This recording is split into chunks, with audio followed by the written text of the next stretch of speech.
Now coming towards the disadvantages of sole proprietorship. जहाँ पे फायदे हैं, ऑब्वियसली बिजनेसेस के कुछ नुकसानात भी हैं. The first disadvantage is burden of unlimited liability. Now, unlimited liability means that if your business is unable to pay back its liabilities, आपके business ने लोन लिया था, लेट्स से एग्जांपल के साथ इसको कोट करता हूँ, that you are running a business, business का नाम है XYZ, and you go to the bank और any other lender and ask for the money. आप 10 लाख रुपए का लोन लेते हैं. अब वो लोन बिजनेस के नाम पे लिया गया या बिजनेस ने लिया, इन अदर वर्ड्स, तो अगर तो बिजनेस उसके अगेंस्ट कोई ना कोई एसेट बिजनेस के मौजूद है, तो ऐसी सूरत में वो लोन बिजनेस के एसेट से ही पूरा हो जाएगा. यानी कि आपने अकाउंटिंग में डबल एंट्री सिस्टम पढ़ी होगी कि जब भी हम रिकॉर्ड करते हैं तो वो ड्यूअल सिस्टम पे जाता है. लेट्स से अगर हमने लोन लिया है, that means we have built certain liabilities, और लेट्स से उस 10 लाख रुपए से मैंने कोई मशीन खरीद ली है, that machine will become my asset. So I will debit the asset account because it is my asset, debit the machine और जो भी मैंने उसे खरीदा है, and I will credit the person to whom I will pay back. जो मेरी liability थी, मिस्टर ए था, मिस्टर बी था, जिसे भी मैंने लोन लिया, तो एक साइड पे एसेट बन रहा है, एक साइड पे लाइबिलिटी बन रही है. तो अगर तो मेरी लाइबिलिटीज मेरे एसेट से पूरी हो जाएंगी, that means everything is fine. But in case कि मेरा बिजनेस इस काबिल नहीं रहा कि वो जिम्मेदारियों को एसेट से पूरा कर सके, जिम्मेदारी है 10 लाख की, एसेट बच गए 5 लाख के, तो 5 लाख बेच के 5 लाख की जिम्मेदारियां तो पूरी कर दी, but 5 lakh responsibility worth of ₹5 lakh is still pending. अगर वो जिम्मेदारी बिजनेस के बाद मेरे इंडिविजुअल कैपेसिटी में भी मुझे पे करना पड़ेगी, यानी कि वो बिजनेस की लाइबिलिटी को अब मैं अपना घर, गाड़ी, जाती गोल्ड, जो भी मेरे पर्सनल एसेट है, बिजनेस के नाम पे नहीं बल्कि मेरे जाती नाम पे एसेट है, वो बेच के भी अगर मुझे लोन रीपे करना पड़ेगा, that means I have unlimited liability. Unlimited liability क्या है? That if your business is unable to pay back its liabilities from its asset and the liability shift towards owner of the business, that means the owner is having unlimited liability. यहाँ तक इस चीज के concept को 2 minute समझने की कोशिश करें या इसको पढ़ें जो लिखा हुआ है, और फिर आगे चलते हैं. जी सर, आगे समझ.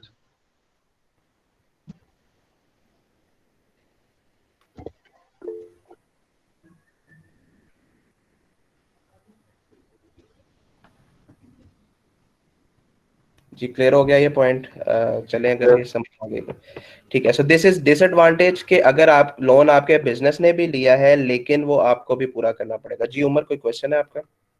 सर जी सर वो बाज़ औक़ात ऐसा होता है कि कोई बिज़नेस स्टार्ट करे तो मतलब कि कोई वो प्रोडक्ट लेता है तो वो चाहता है कि इसको ये मतलब कि मार्केट के हिसाब से इसमें मुझे 3 से 4 लाख का प्रॉफिट होगा, लेकिन उसे 3 से 4 लाख की बजाय सपोज के 50,000 या लाख का प्रॉफिट होगा, तो ये फिर क्या उसे कहते हैं कि डिसएडवांटेज होगा या एडवांटेज होगा?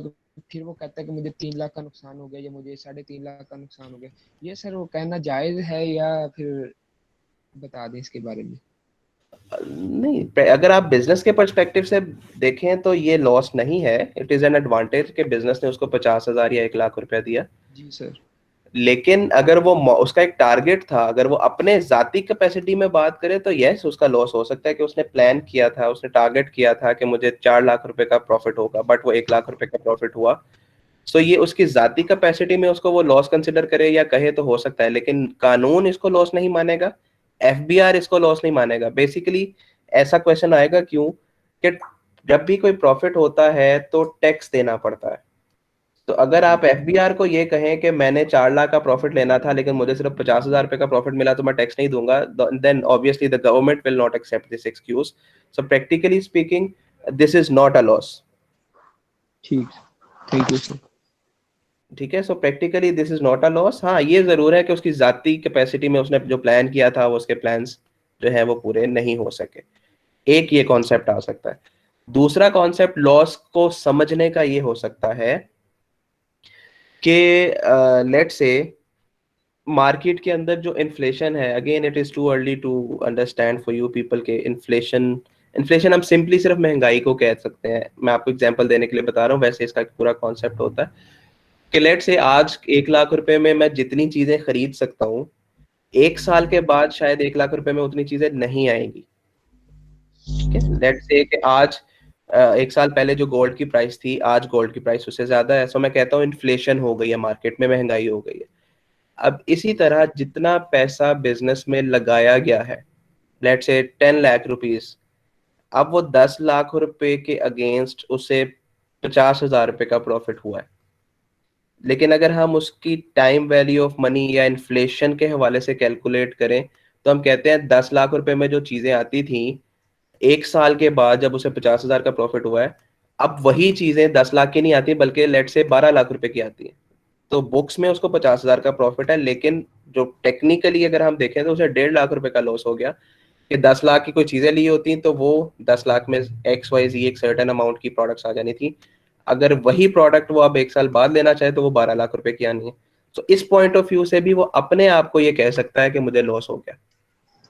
सर अगर वो सपोज के अगर वो 2 से 3 एम्प्लॉयज रख ले, हाँ हाँ। 25,000 रुपए के, वो कह रहा है कि आप मेरा ये काम कर रहे हैं तो मैं आपको 25,000 रुपये पे ठीक है। दूंगा। तो अगर वो 4 लाख की या 5 लाख की प्रोडक्ट लेता है तो 5.5 की बिकती है, तो फिर हम्म। 25,000 तो वो उनको दे देगा, तो फिर इसमें तो no loss no profit. Normally जो प्रॉफिटेबिलिटी की कैलकुलेशन होती है वो सारे एक्सपेंसेस को माइनस करने के बाद होती है। जी। आपने इनकम स्टेटमेंट अभी पढ़नी होगी, मे बी काउंटिंग में, या शायद पढ़ ली होगी। सबसे पहले sales, then cost of goods sold आती है, देन ग्रॉस प्रॉफिट आता है, फिर उसमें से एक्सपेंसेस माइनस होते हैं, और वो एडमन एक्सपेंसेस जिसको सैलरी का नाम आप दे रहे हैं वो भी माइनस होता है। सो ये सारा कुछ माइनस होने के बाद एंड पे जो आता है उसको हम प्रॉफिट कहते हैं फिर। ठीक है सर, यस, जी, any other clear. Question? No sir. ठीक है जी। सो नेक्स्ट आगे चलते हैं सब्सीक्वेंट डिसएडवांटेजेस पे।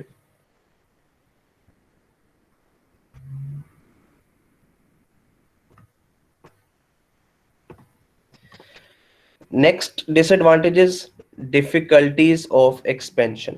ये वही जो मैंने अभी आपको पहले बताया कि comparatively it is difficult for a sole proprietor to expand its business. उसकी वजह क्या है? उसके पास एबिलिटीज कम है, उसके पास पैसा कम है, वो he is a sole owner, तो वो दो जगहों पे इकट्ठा नहीं हो सकता। बट अगेन लाजमी नहीं है कि वो उसके लिए एक्सपैंड करना पॉसिबल ना हो। क्वेश्चन ये है, हम क्योंकि जनरल बात कर रहे हैं, so normally it is difficult to expand its business, but हो सकता है कि वो इतना अच्छा कैपेबिलिटीज का है कि वो एक्सपैंड कर सकता है business. Then we have limited managerial ability. क्योंकि वो एक ही बंदा है तो एक सर्टेन कैपेसिटी होगी उसकी मैनेज करने की। ऐसा नहीं है कि वो जैक ऑफ ऑल ट्रेड्स वाली स्टोरी है। मतलब he may be jack of all trade but master of none. हो सकता है कि वो सारा काम थोड़ा बहुत जानता है लेकिन हर चीज में वो एक्सपर्ट नहीं है। हो सकता है उसकी कम्युनिकेशन बेहतर है, हो सकता है उसका फाइनेंस बेहतर है, लेकिन हो सकता है उसकी मार्केटिंग अच्छी ना हो, या उसकी प्रोडक्ट क्वालिटी को जज करना अच्छा ना हो। कहीं ना कहीं पे उसकी मैनेजेरियल एबिलिटी कम होगी अगर हम इसको कंपनी या पार्टनरशिप से कंपेयर करें। पार्टनरशिप में हो सकता है 10 पार्टनर है, तो 10 पार्टनर में किसी में कम्युनिकेशन बेहतर होगी, किसी में फाइनेंस बेहतर होगा, किसी में HR, सो सारा कुछ मैनेज हो सकता है। But for sole proprietorship almost it is difficult for a single person to have all those managerial abilities in one person. So ये भी एक disadvantage है। Lack of continuity। Continuity means कि अगर किसी की डेथ हो जाती है सोल प्रोप्राइटर की, तो उसका बिजनेस खत्म हो गया, because he was the sole person, sole individual. Inheritance नहीं है या बिजनेस आगे कोई चलाना नहीं चाहता तो बिजनेस खत्म होगा। सो ऐसा बिजनेस जो सोल प्रोप्राइटर के तौर पे चल रहा होता है, कंपैरेटिवली उसकी जो लाइफ है वो कम होती है, या कॉन्टिन्यूटी जो है वो कम होती है। छुट्टियां भी कम होती हैं सर। छुट्टियां किस पर्सपेक्टिव से? मतलब सर बंदा हॉलीडेज पे नहीं ना जा सकता। अगेन आप। It will depend upon the work. हो सकता है कोई ऑनलाइन काम है तो वो हॉलीडेज पे बैठ के भी हो सकता है। जी सर, ये भी है। Then operational disadvantages. Operational disadvantages, हम ऑपरेशंस कहते किसको है पहले तो इसको डिस्कस करते हैं। Operations mean the task that you are doing for your business. आप चीज़ों को खरीदते हैं, उन चीज़ों को प्रोसेस करते हैं, फिर उनको बेचते हैं। सो ये सारी आपके बिजनेस के ऑपरेशंस हैं। इम्पोर्टेंस ऑफ बिजनेस में कॉन्सेप्ट पढ़ा था हमने, मैस प्रोडक्शन का या मैस बाइंग का या मैस कंजम्पशन का, जिसमें था कि अगर हम ज्यादा चीजें बनाने की कोशिश करते हैं तो हमें ज्यादा चीजें खरीदनी पड़ती हैं, और जब हम ज्यादा चीजें खरीदते हैं तो हम निगोशिएट कर सकते हैं, हम बार्गेन कर सकते हैं। दैट जूस की आपको शायद एग्जांपल भी दी थी कि एक जूस अगर 30 रुपए का है और आप शॉपकीपर को कहते हैं मुझे 1000 जूसेस चाहिए, तो वो आपसे निगोशिएट करके आपको सस्ता कर देता है। But because a sole proprietor has limited capital, पैसा कम है, वो बहुत बड़े लेवल पे प्रोडक्शन नहीं कर सकता, तो वो बार्गेन भी ज्यादा नहीं कर सकता। सो उसकी वजह से उसकी कॉस्ट जो है वो ज्यादा रहती है। कॉस्ट ज्यादा रहने का मतलब है कि वो मार्केट के अंदर कंपटीशन में कहीं ना कहीं शेकी होता है। So this is an operational disadvantage, कि क्योंकि प्रोडक्शन कम है, बाइंग कम है, क्योंकि वो उसके पास एबिलिटीज कम है, तो कहीं ना कहीं ये चीज उसके ऑपरेशंस को अफेक्ट करेगी। That is operational disadvantage. Then competitive businesses वो होते हैं जिनमें एक ही किस्म की प्रोडक्ट्स मुख्तलिफ बिजनेसेस बना रहे हैं। For example Pepsi and Coke आप देखते हैं, they both are competitors. Bata and Service, they both are competitors. So जब कंपेटिटिव बिजनेस की बात आती है तो in comparison to the one जो कंपनी चला रहा है या पार्टनरशिप चला रहा है, वो बेहतर तरीके से मैनेज कर सकते हैं, क्योंकि उनके पास एबिलिटीज बेहतर हैं, पैसा बेहतर है, आइडियाज बेहतर हैं। बट जब हम सोल प्रोप्राइटर की बात करते हैं तो पैसा भी लिमिटेड है, एबिलिटीज भी लिमिटेड है, बर्डन भी एक ही बंदे के ऊपर है। So, इस हवाले से वो कंपेटिटिव बिजनेस में नॉर्मली फ्लॉप हो जाता है या बहुत ज्यादा देर सरवाइव नहीं कर पाता। Again this is a general thing, ये लाजमी नहीं है कि हमेशा ऐसा ही हो, बट नॉर्मली ऐसा ही हो। देन एब्सेंस ऑफ स्पेशलाइजेशन, इसकी भी मैं ऑलरेडी बात कर चुका हूँ। That a person may be good in communication, a person may be good in finance, but ये नहीं हो सकता कि वो हर फील्ड में एक्सपर्ट हो, हर फील्ड में स्पेशलाइज्ड हो। सो ये भी एक डिसएडवांटेज है सोल प्रोप्राइटरशिप का। देन वीक बार्गेनिंग पोजीशन, इस पे बात कर ली, क्योंकि बहुत बड़ी बाइंग नहीं हो सकती, बहुत बड़े लेवल पे प्रोडक्शन नहीं हो सकती, तो इसलिए उसकी जो बार्गेनिंग पोजीशन है, नेगोशिएशन की पोजीशन है, वो भी वीक होती है, कमजोर होती है। And lastly technological progress. Technology जब भी इम्प्रूव होती है तो उसके लिए पैसा चाहिए। जैसे पहले जो जमीन काश्त की जाती थी वो बैलों के थ्रू हल चलाया जाता था, फिर ट्रैक्टर आ गया। So that means if you want to upgrade your technology, you need to invest, you need to have money to buy certain new technology. अब क्योंकि एक सोल प्रोप्राइटर के पास इतने ज्यादा पैसे या कैपिटल नहीं होता, वो न्यू टेक्नोलॉजी अडॉप्ट नहीं कर सकता, तो उसकी प्रोडक्शन भी अफेक्ट होती है। So this is called a disadvantage, which is technological progress. ठीक है जी, यहां तक कोई क्वेश्चन है तो पूछ लें। जी उमर।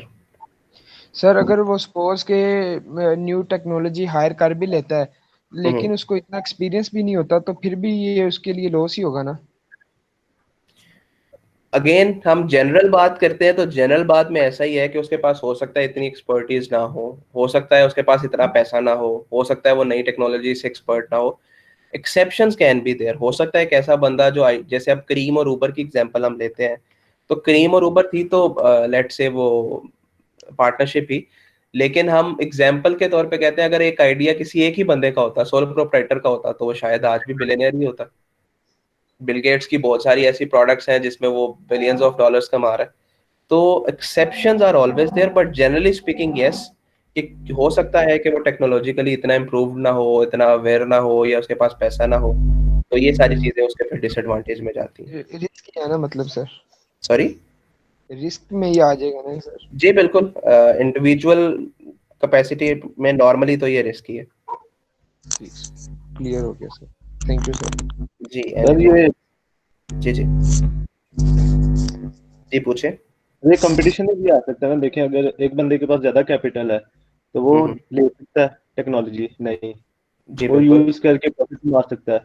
तो दूसरा बंदा जो है जिसके पास कैपिटल नहीं है वो नहीं ले सकता, कंपटीशन आ जाता है इस तरह। जी बिल्कुल, यही डिसएडवांटेज है कि सोल प्रोप्राइटर जो है वो he or she may not be able to get latest technology, he or she may not be able to invest that money into technology जिससे वो अपने बिजनेस को इम्प्रूव कर सके। सो यही चीजें हम डिसएडवांटेज की बात कर रहे हैं। जी जन्नतुल जोहरा जी, बेटा पूछे। सर मैंने ये पूछना था, जैसे आपने बताया कि जो आइटम्स जितनी हम अभी ले सकते हैं मे बी 1 साल बाद हम उतनी आइटम्स ना परचेज़ करें, तो अगर कोई सोल प्रोप्राइटर जो है वो आज की डेट में प्रोडक्ट्स जो है वो बाय करके अपने वेयर हाउस पे रखता है, आफ्टर 1 ईयर अगर वो उसका स्टॉक रहता है जिसको होर्डिंग कह सकते हैं, तो अगर उसका स्टॉक है और आफ्टर 1 ईयर मार्केट के रेट्स को मेंटेन रखते हुए वो उनको सेल करता है, तो क्या उसको प्रॉफिट होगा इस तरह? It will depend. देखें, लाजमी नहीं है उसको प्रॉफिट हो, क्योंकि उसकी स्टोरेज कॉस्ट भी तो होगी। अगर उसने किसी वेयर हाउस में रखा हुआ है तो उसका रेंट भी देना पड़ रहा है उसको उसको कहीं ना कहीं उसको कोई एम्प्लॉय रखना पड़ सकता है कि उसका जैसे गार्ड रखना पड़ सकता है कि वो टेक केयर कर सके कि कहीं ये चोरी ना हो जाए। तो इन सारे हवालों से जब हम उसकी टोटल कॉस्ट निकालेंगे, गार्ड को सैलरी दी गई उसकी भी कॉस्ट माइनस करें, स्टोरेज के तौर पे रेंट के तौर पे कोई पैसा दिया गया उसकी भी कॉस्ट माइनस करें, फिर एंड पे देखा जाएगा कि अगर कोई चीज महंगी बिक गई है कॉस्ट और वो सारी सैलरीज और वो सारी रेंट निकालने के बाद भी, तो फिर यस वो उसको प्रॉफिट हो गया। अदरवाइज ये उल्टा भी हो सकता है कि उसकी स्टोरेज कॉस्ट ज्यादा हो गई और जितना रेट मार्केट में बढ़ा वो इतना ज्यादा नहीं बढ़ा, तो ऐसी सूरत में उसको लॉस हो जाएगा। Okay sir. जी आकाश। सर जखीरा अंदोजी मना नहीं है वैसे पाकिस्तान में, इलीगल नहीं? जहीरा अंदोजी अगर मार्केट में आर्टिफिशियल शॉर्टेज क्रिएट की जा रही है तो फिर मना है, लेकिन अगर वो आर्टिफिशियल शॉर्टेज क्रिएट नहीं की जा रही है, एक मेरी प्रोडक्ट है मैं उसको जितनी मर्जी देर रख सकता हूँ। हाँ, अगर मार्केट में शॉर्ट जैसे गंदम है मैंने खरीदी है, मैं उसे 10 साल भी अपने पास रखूं तो कोई इशू नहीं है। बट अगर मैं मार्केट के अंदर शॉर्टेज हो गई है, डिमांड ज्यादा है सप्लाई कम है, और अब मैं इस नीयत से उसको होल्ड कर रहा हूँ, जहीरा अंदोजी कर रहा हूँ, शॉर्ट कर रहा हूँ कि मार्केट में महंगी होगी तो मैं बेचूंगा, दिस इज इलीगल। ठीक है सर। जी anything else? No sir. Okay, no question. Okay जी, we wind up till here. 12 बजे नेक्स्ट क्लास जो है उसको स्टार्ट करेंगे फॉर फर्दर टॉपिक्स। सो यहाँ तक जितना हमने पढ़ा है अभी आपके पास आधा घंटा मौजूद है, उसको समझ लें। जो चीज़ आपको समझ नहीं आएगी वो नोट डाउन कर लें, फिर नेक्स्ट लेक्चर में उसको डिस्कस करते हैं।